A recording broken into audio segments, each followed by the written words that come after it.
আপনার পোস্টে যারা কমেন্ট করেছেন তারা যদি আপনার ফলোয়ার না হয়ে থাকে তাদেরকে আপনি ইনভাইট করতে পারেন।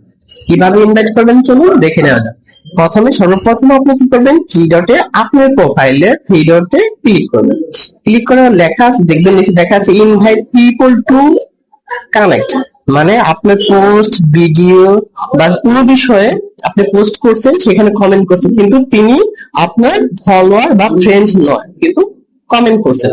তো তাদেরকে কিভাবে আপনি ফলোয়ার বানিয়ে নেবেন সেটাই আমি দেখে দিচ্ছি। এখানে আপনি ইনভাইট পিপল টু কানেক্ট এখানে ক্লিক করবেন। এখানে আমার এই পোস্ট গুলোতে যারা যারা কমেন্ট করছেন তারা যদি আমার ফলোয়ার না হয়ে থাকেন তাহলে আমি তাদেরকে কি করতে পারি, ইনভাইট পাঠাতে পারি। তারা আমার ইনভাইটে সে অ্যাকসেপ্ট করলে তারা আমার সাথে কানেক্ট হয়ে যাবে। এই আমি আমি যে এই পোস্টটা করছি, এই পোস্টটা যারা কমেন্ট করেছেন যদি তারা আমার ফলোয়ার হয়ে থাকেন তাহলে কোনো সমস্যা নেই, তারা তো আমার বন্ধু। আর যারা আমার ফলোয়ার নয় তাদেরকে আমি কি রিকোয়েস্ট করবো, এইভাবে ইনভাইট করে দিন। তারপর কি করবো, স্ক্রল করে এইভাবে টান দেবো।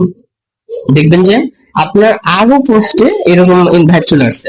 এরকম সবাইকে ইনভাইট করে দিন। ফেসবুকে নিয়মিত কাজ করেন, তারা অ্যাকসেপ্ট করে নেবে। একটু এরকম ইনভাইট পাঠাতে থাকবেন। রিফ্রেশ করবেন, রিফ্রেশ করার পরে দেখবেন না একটা একটা করে আসছে। আপনি এটাকে কি করবেন, আপনি ইনভাইট করতে পারেন। এবং চাইলে এখান থেকে অ্যাড ক্লিক করে করে আপনি ফ্রেন্ড রিকোয়েস্ট পাঠাতে পারেন। এতে কি হবে, অ্যাকসেপ্ট করলে আপনার ফ্রেন্ড বা বন্ধু বেড়ে যাবে। এভাবে আপনারা ফলোয়ার বাড়াতে পারেন এবং আপনার পোস্টে, ভিডিওতে যারা কমেন্ট করছেন তাদেরকে রিকোয়েস্ট পাঠাতে পারেন। ভিডিওটি ভালো লাগলে লাইক করুন, কমেন্ট করুন এবং শেয়ার করে অন্যদের জানার সুযোগ করে দিন। ধন্যবাদ, ভালো থাকবেন, আল্লাহ হাফেজ, আসসালামু আলাইকুম।